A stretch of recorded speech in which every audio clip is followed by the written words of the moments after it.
Tatitrany amin'ny iraka faritanin'ny Tuléar. Ny faritanin'ny Tuléar izay tena voakasiky ny haintany izay anaty tranga fahasarotana tanteraka.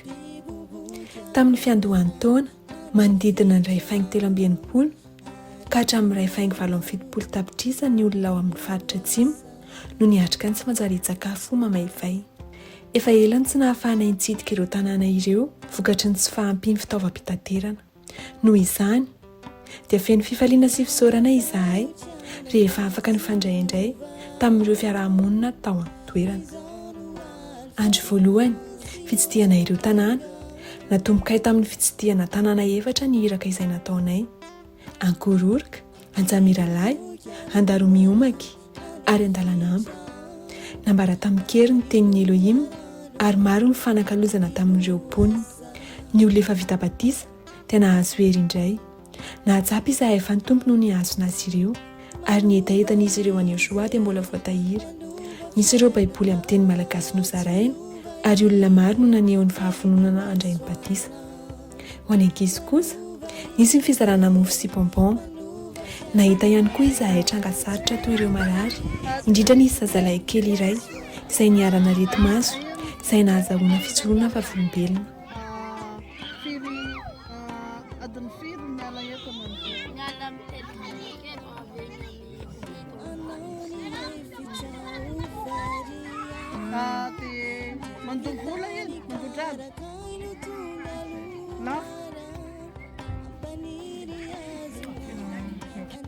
Andro faharoa, tontolo andro tao Andalanambo.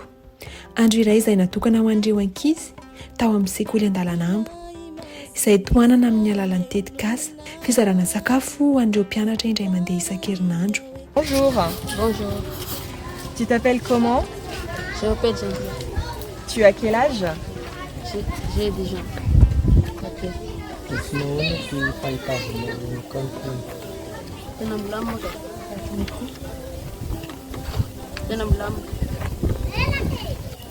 Tao nisy kantiny nanakory fahitavana ny sakafo tsara ajajareo. Tena sakafo tsara ka. Fa le sakafo tsy ampy mila ampiana isan-kerinandro. Miteny isan-kerinandro. Lafa misakafo zao anareo mahavita mi-concentre tsara rehefa an-dakilasy ao. Tena mahavita. Bah, écoute, merci beaucoup. Et puis on va faire remonter tout ça et j'espère qu'on va faire plusieurs fois dans la semaine la cantine.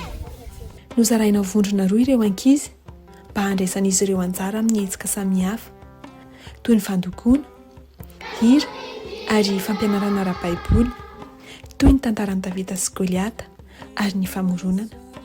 Ny ray aman-dreny ihany koa dia tonga tamin'ny fivoriana, ny fanakalo sy nandray fampianarana ny amin'ny anaran'i Yéhoshoua.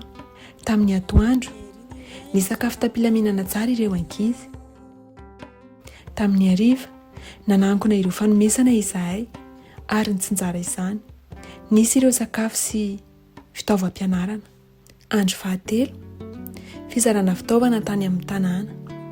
Notohizanay tamin'ireo tanàna ireo ihany ny iraka niaraka tamin'ny fizarana. Nisy ireo sakafo sy fitaovam-pianarana, cré, règle, tao ihany koa fizarana savony, sakafo amin'ny gony toy ny vary sy tsaramaso ary nisy kiraro vitsivitsy ho an'ireo ankizy. Noho ny fahasoavan'i Yéhoshoua, olona 7 ny vita batisa tamin'io andro io. Fotoana izay feno hafaliana sy fankasitrahana. Andro fahaefatra fizarana rano sy trangatsinam-pozina avy amin'ny tompo. Ho nanakatonana ny iraka nanao fizarana rano izahay tao amin'ireo tanàna efatra. Tany am-piandohana fizarana rano ihany no kasaina rehefa tonga teny an-toerana nefa izahay tsy nampozina ny zavatra nataon'i Yéhoshoua. Nisy ny fotoana nanamarika manokana izay nanambaran'ireo olona fahotany, vavaka ary nisy olona roa hafa nandray ny batisa. Famaranana nanamarika tamin'ity iraka ity ny fahasoavana sy ny fahatokisana ny Elohim na dia teo aza ny fahasarotana dia nahita ny tanan'ny tompo izahay teo amin'ny tanàna tsirairay, ireo foniny voakasika sy ireo fiainana ny ova. Voninahitra natolotra eo an'i Yéhoshoua tamin'ireo zava-tsoa rehetra ireo, ary mivavaka izahay ho amin'ny fanohizana ny asany amin'ny faritra atsimon'i Madagascar. Tena mahagaga ny tompo ary te hisaotra azy izahay noho ireo soa rehetra ireo.